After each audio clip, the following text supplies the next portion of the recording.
اگر پھول کی صحبت میں مٹی رہے خوشبو آ سکتی ہے.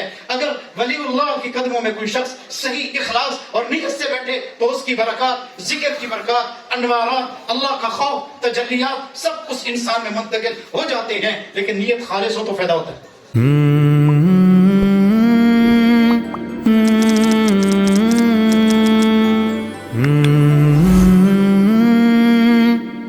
ونذيرا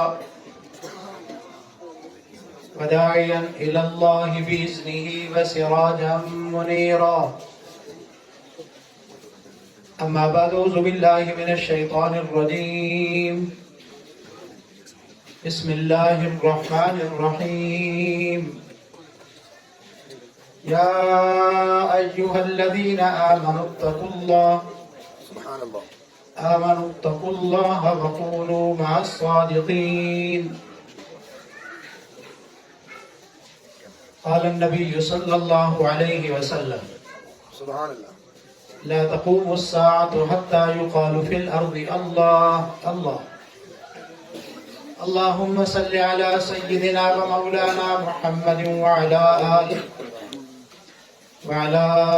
آل سيدنا ومولانا محمد وبارك وسلم. عزیزان مکرم, حاضرین محترم, مجھ سے پہلے سید السادات حضرت پیر محمد شاہ صاحب دامت برکاتہم دعا کے ساتھ ساتھ ہمیں نصیحتیں فرما گئے ہیں, اور قرآن حضرات نے بھی اس محفل کو جگانے اور کچھ سنانے کی کوشش فرمائی ہے. اور اسٹیج پر اس وقت جلوہ افروز ہیں ہم سب کے مخدوم حضرت مولانا مفتی غلام رسول صاحب دعوت فیوز ہوں. میں نے جو قرآن پاک کی آیت پڑھی ہے اسی کے متعلقہ ہی کچھ بات عرض کرنے کی کوشش کروں گا, لیکن آپ حضرات جتنا میری طرف متوجہ رہیں گے میں بات سمجھا بھی سکوں گا, اور اللہ تعالی ہم سب کو عمل کی توفیق بھی عطا فرمائے. آمین. اللہ ارشاد فرماتے ہیں اے ایمان والو اللہ سے ڈرو. ایک حکم. دوسرا وکونوا مع الصادقین, نیک لوگوں کے ساتھ, سچے لوگوں کے ساتھ بھی ہو جاؤ. یہ دوسرا حکم. اس میں پہلا جو حکم ہے ایمان والو اللہ سے ڈرو, یہ ڈر کیا ہے؟ پوری دنیا کے انسان اگر ہر غلطی سے بچ سکتے ہیں صرف یہی ایک طریقہ ہے کہ ان کے دل میں اللہ کا ڈر پیدا کر دیا جائے. اگر اللہ کا ڈر دل میں ہوگا, جنگل میں, پہاڑوں میں, غاروں میں, کہیں بھی ہم ہوں گے اللہ کو ناراض نہیں کر سکیں گے, کیونکہ ہر وقت اس ذات پاک کا خوف جو دل میں ہے گناہ کیسے کریں گے. جب ایران فتح ہوا تو ایک نوجوان رات کے وقت اندھیرے میں امیر صاحب کے خیمے میں داخل ہوا اور ہیروں سے بھرا ہوا ایک ڈبہ پیش کیا کہ حضرت مجھے یہ ملا ہے, یہ لے لو. امیر صاحب نے اس کو کھولا تو دیکھا ہیرے تھے.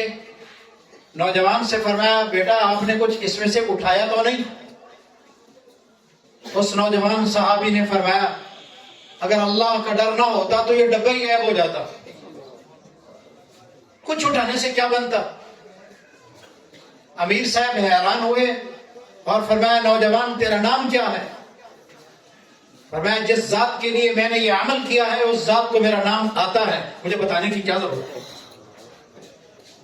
انہوں نے یہ کہہ کر اپنے خیمے کی طرف جب وہ چلے, اندھیرا تھا, تو امیر صاحب نے پیچھے آدمی بھیجا, فرمایا دیکھو کہاں جاتا ہے, کس خیمے میں, کیا نام ہے؟ تو دیکھا اس کا نام حضرت عامر ہے, نوجوان ہے, صحابی رسول ہے, نام نہیں بتایا, اور فرمایا اگر اللہ کا ڈر نہ ہوتا تو ڈبہ سارے غائب ہو جاتا. حضرت عبداللہ ابن عمر کہہ دو رضی اللہ تعالیٰ عنہ. حضرت عبداللہ ابن عمر آگے کیا کہنا چاہیے؟ یہ صحابی رسول ہے, رضی اللہ کہنا چاہیے کیونکہ اللہ نے ان کو رضی اللہ فرمایا. سفر میں تھے, آپ کے ساتھ ان کے اور ساتھی بھی تھے. جنگل میں ایک چرواہا بکریاں چراتا ہوا ملا. حضرت عبداللہ بن عمر کے دل میں خیال آیا کہ اس کا امتحان لیں. آپ نے فرمایا چرواہے بیٹے ہم آپ کو رقم دیتے ہیں، بکری کی پوری رقم لے لو، ذبح ہم کریں گے، بنائیں گے، پکائیں گے، اکٹھے کھائیں گے، اگر مالک آپ سے سوال کرے تو کہنا بھیڑیا لے گیا ہے۔ امتحان لینا چاہتے تھے کہ یہ کیا کہتے ہیں۔ تو اس وقت اس بھیڑیے، اس جنگل میں اس چرواہے نے یہ عجیب جواب دیا، اس نے کہا فَأَيْنَ اللَّهُ، پھر اللہ کہاں جائے گا؟ حضرت عبداللہ ابن عمر حیران ہو گئے، واپس تشریف لائے تو مدینہ منورہ میں کبھی کبھی اپنے دوستوں سے فرماتے، دوستو بتاؤ وہ جنگل کے چرواہے نے کیا کہا تھا؟ فَأَيْنَ اللَّهُ، اللہ کہاں جائے گا؟ اسی کو تقویٰ کہتے ہیں۔ بیٹا بیٹھ جاؤ آرام سے، کہیں بات نہیں ہوتی اس طرح۔ کہاں دنیا کے کسی خطے میں بھی آدمی ہو، اگر اللہ کا ڈر ہے وہ گناہ نہیں کر سکتا، یہ اللہ کے نام اور تقوی کی برکت۔ اس پر میں 3-4 واقعات نقل کرتا ہوں، لیکن سب کی میری طرف توجہ رہے۔ اللہ کے ولی دنیا میں موجود ہیں اور رہیں گے، اور اللہ سے ڈرنے والے ہیں اور لوگوں کو ڈراتے رہیں گے، لیکن متقی یوں ہوتے ہیں کہ حضرت امام احمد بن حنبل کہہ دو رحمت اللہ علیہ، تھوڑے لوگوں نے کہا ہے پتہ نہیں ناراض ہیں ان سے، کہہ دو نا رحمت اللہ علیہ، ان حضرات کا صدقہ ہے کہ آج ہم مسلمان ہیں، نہ جانے پتہ نہیں کہاں ہوتے۔ امام احمد بن حنبل رحمہ اللہ نے اپنی لونڈی سے فرمایا مجھے بھوک ستا رہی ہے، روٹی لاؤ۔ وہ گھر گئی، آٹا گوندا، لیکن کافی دیر کے بعد روٹی لائی۔ حضرت نے فرمایا دیر کی کیا وجہ ہے؟ لونڈی نے کہا ہمارے گھر میں خمیر نہیں تھا، تو مجھے دیر ہو گئی کہ میں آپ کے بیٹے حضرت صالح سے خمیر لانے کے لیے گئی تھی۔ فرمایا پھر کہا حضرت خمیر ڈالا ہے روٹی میں، آپ تناول فرمائیں بھوک لگی ہے؟ فرمایا نہیں، میرا بیٹا قاضی ہے، شاید رشوت میں کسی نے کچھ دیا ہو، خمیر اس قاضی کا ڈالا ہے، اس لیے میں کھانا نہیں کھاتا۔ اور آپ کے بیٹے حضرت صالح، جیسے نام صالح تھا ویسے صالح تھے، قاضی تھے، دربار نہیں رکھا ہوا تھا، ہر وقت دروازہ کھلا چھوڑا ہوا تھا، اور ایک جھوپڑے میں بیٹھتے تھے کہ کہیں سائل کو آنے میں دیر نہ ہو جائے اور قیامت کے دن اللہ کو جواب نہ دینا پڑے۔ بیٹا اتنا متقی، اور باپ فرماتے ہیں شاید کسی نے اس کو کچھ دیا ہو رشوت میں، میں نہیں کھاتا روٹی، لے جاؤ۔ تو خادمہ نے پوچھا لونڈی نے، حضرت پھر میں روٹی کو کہاں لے جاؤں؟ فرمایا رکھ دو، فقیر آتے ہیں گلیوں میں، ان کو دے دینا، لیکن ساتھ یہ بھی کہہ دینا کہ یہ قاضی کے گھر کا خمیر اس میں ڈالا ہوا ہے، یہ کہہ دینا۔ فقیر گلیوں میں آتے، اس گلی میں بھی آئے، لونڈی نے حضرت کو کہ حکم کے مطابق فقیروں کو کہا روٹی تو ہے لیکن روٹی میں خمیر قاضی کے گھر کا ڈلا ہوا ہے۔ فقیروں نے کہا ہم نہیں لیتے۔ اس وقت کے فقیر بھی متقی اور پرہیزگار تھے، نہیں لیتے ہم۔ فقیروں نے اس گلی میں آنا چھوڑ دیا کہ یہاں جو کھانا ملتا ہے مشکوک ہے، نہیں لیتے ہم گھر سے خیرات۔ کچھ دن روٹی رہی، سوکھ گئی، تو بی بی کے دل میں خیال آیا، اس وقت تو روٹی بیچنے کا کوئی وہم و گمان بھی نہیں تھا کہ لوگ گھر میں روٹی بچا کر بیچیں گے۔ تو اس بی بی صاحبہ نے خود ہی سوچ کر دریائے دجلہ میں آپ نے اس سوکھی روٹی کو ڈلوا دیا۔ تو حضرت نے ایک دن پوچھا لونڈی سے کہ اے لونڈی اس روٹی کا کیا بنا؟ کہا حضرت فقیروں نے تو گلی میں آنا ہی چھوڑ دیا ہے، روٹی لینے کے لیے ہماری گلیوں میں نہیں آتے۔ فرمایا پھر کیا کیا؟ اس اللہ کی بندی نے کہا میں نے دجلہ کے دریا میں ڈلوا دی ہے۔ فرمایا افسوس میرے لیے تو نے دجلہ دریا کی مچھلیوں کو بھی حرام کر دیا ہے، میں آج کے بعد دجلہ دریا کی مچھلی نہیں استعمال کروں گا۔ اس کو تقویٰ کہتے ہیں۔ اللہ کے نیک بندے اس دنیا میں موجود ہیں، رہیں گے، انہیں کے صدقے سے تو جہان آباد ہے۔ ہمارے ایک بزرگ گزرے جو دیوبند سے تعلق رکھتے تھے، حضرت نے بیل ریڑا کی رائے پر لیا کہ میں نے فلانی جگہ جانا ہے، انہوں نے بیل ریڑا دے دیا، کہا ٹھیک ہے۔ جب جانے لگے جتنے آدمیوں کا کہا تھا اتنوں کو بٹھایا، تو ایک آدمی نے کہا جہاں جا رہے ہو یہ میرا خط بھی ساتھ لے جانا۔ خط کا کیا وزن ہوتا ہے؟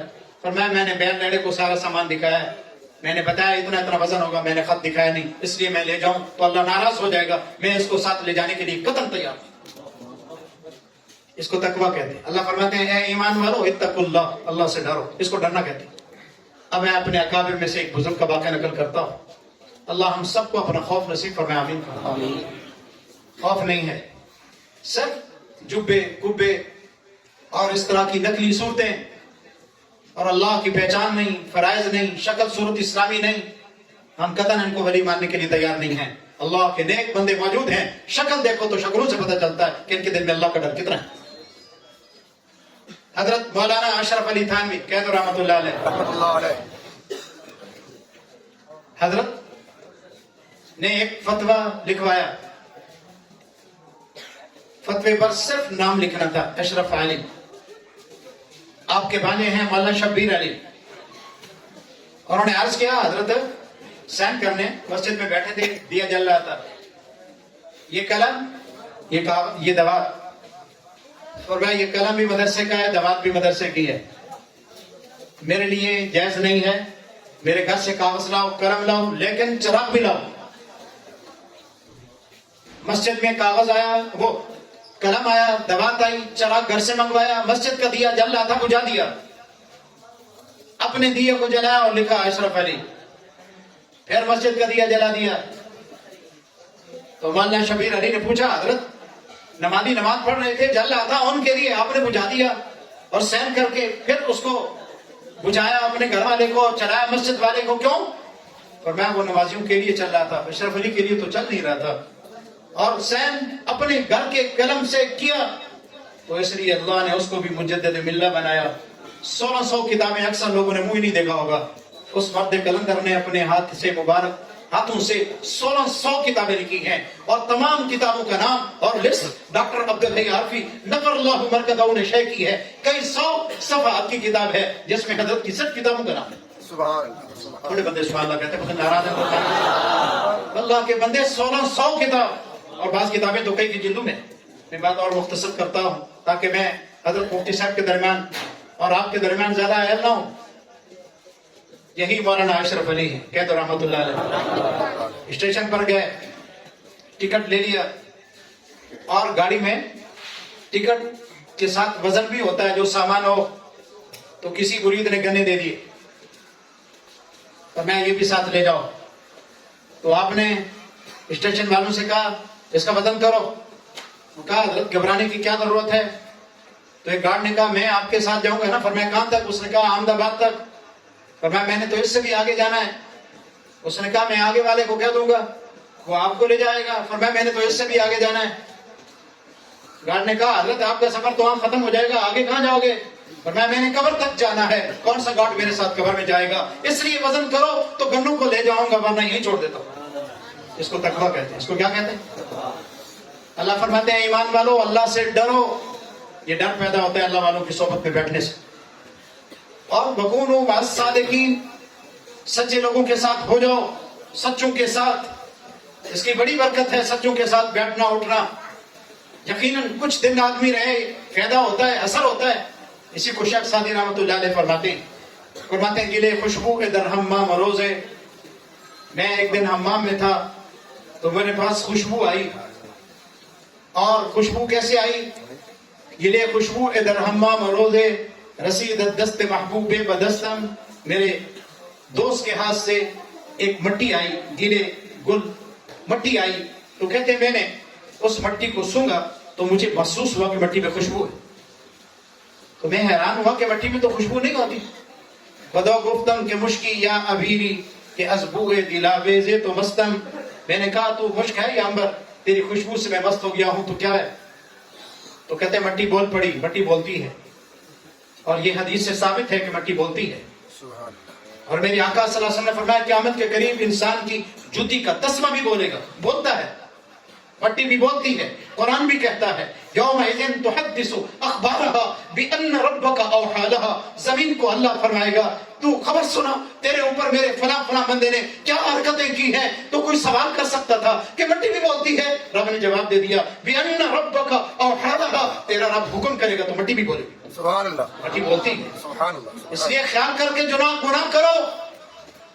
یہ دیکھتی سب کچھ ہے لیکن اب بولنے کی اجازت نہیں. جب رب بلوائے گا تو ایسی بولے گی کہ کچھ چھوڑے گی نہیں. تو کہتے میں نے مٹی سے کہا میں نے کہا بگفتہ من گلے، میں نے کہا بدو گفتم کے مشکی یا ابیری کہ ازبو کے دلاویزے تو مستم، تو مجھے یہ بتا تو مشک ہے یا عنبر؟ تیری خوشبو سے تو میں مست ہو گیا ہوں، کیا چیز ہے؟ کہتے مٹی بولی، اس نے کہا بگفتہ من گلے نا چیز بودم ولیکن مدت باگل نشستم، میں ایک بیکار سی مٹی ہوں، کچھ دن میں پھول کی صحبت میں رہی ہوں، جمال ہم نشیں در من اثر کر، میرے پاس ساتھ بیٹھنے کا میرے اوپر اثر یہ ہوا، مگر نہ من ہما خاکم کے ہستم، مگر نہ میں وہی مٹی ہوں جو مٹی ہوا کرتی ہے۔ اگر پھول کی صحبت میں مٹی رہے خوشبو آ سکتی ہے، اگر ولی اللہ کی قدموں میں کوئی شخص صحیح اخلاص اور نیت سے بیٹھے تو اس کی برکات، ذکر کی برکات، انوارات، اللہ کا خوف، تجلیات سب اس انسان میں منتقل ہو جاتے ہیں، لیکن نیت خالص ہو تو فائدہ ہوتا ہے۔ بس آخری بات کہتا ہوں، خوب توجہ رہے میری طرف، ایک انسان نیک نہیں لیکن نیکوں جیسا لباس پہنتا ہے، نیک بندوں کی نکالی کرتا ہے، ان جیسی باتیں، ان جیسے اعمال، ان جیسا لباس پہنتا ہے، اللہ کے نزدیک یہ شک بھی معلوم نہیں ہے، اس کو بھی بہت کچھ مل جائے گا۔ ایسا سبحان اللہ کو کہیں کو بھولی نہ ہو جائے۔ صاحب کو پھر بلائیں، تمہیں دونوں ہاتھ اوپر کروائیں، پھر خدا کے بندے توجہ۔ سبحان اللہ۔ حضرت موسیٰ علیہ السلام کہہ دو علیہ السلام، فرعون نے موسیٰ کلیم علیہ السلام کی توہین کرنے کے لیے ایک بدماش کو نکالی کے لیے رکھا ہوا تھا۔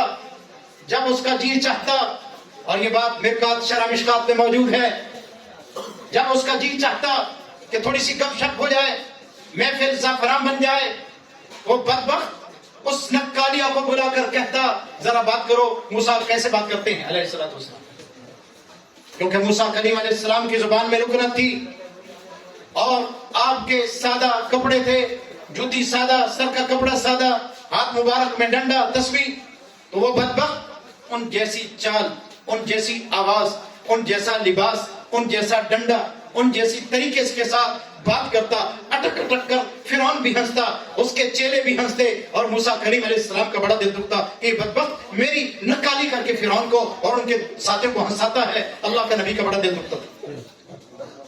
ایک وقت آیا، موسیٰ کریم علیہ السلام دریا کے پار گئے، آپ کے ماننے والے بھی پار لگے، وَأَغْرَقْنَا آلَ فِرْعَوْنَ وَأَنْتُمْ تَنْظُرُونَ، فرعون اور اس کے حواری سب فرعونی تباہ ہوئے۔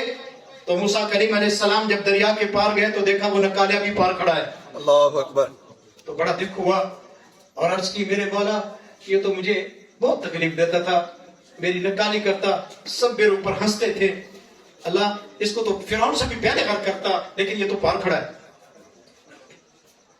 اللہ رب العزت نے فرمایا کریم میں جانتا ہوں یہ میرا بھی دشمن ہے، تیرا بھی دشمن ہے، لیکن تم میرے حبیب ہو، یہ میرے حبیب کی لباس کی نکالی کرتا تھا، مجھے شرم آئی جو میرے حبیب کی لباس کی نکالی کرے، میں اس کو کیسے کروں، میں نے تیری وجہ سے اس کو معاف کر دیا۔ سبحان اللہ، سبحان اللہ، سبحان اللہ۔ اللہ کا نیک بندہ ہے نہیں، لیکن نکالی ان جیسی کرتا ہے، ان جیسی نماز پڑھتا ہے، اس جیسے اعمال کرتا ہے، ان جیسا لباس پہنتا ہے۔ اللہ کو نکالی اتنی پسند ہے کہ اللہ اپنے محبوب کے نکال کو معاف کر دیتا ہے۔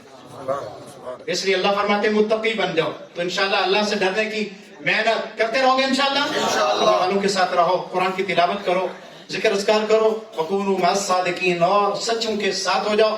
یہ میں نے حضرت کے درمیان اتنا زیادہ حائل ہو گیا ہوں، میں انشاءاللہ معذرت چاہتا ہوں، اور اللہ سے امید رکھتا ہوں کہ اللہ ہمیں ان دونوں صفات کی حاصل کرنے کی اور اس پر محنت کرنے کی کوشش کرنے کی توفیق عطا فرمائیں گے۔ اللہ تعالی ہم سب کے مل بیٹھنے کو قبول فرمائے۔ وآخر دعوانا الحمدللہ۔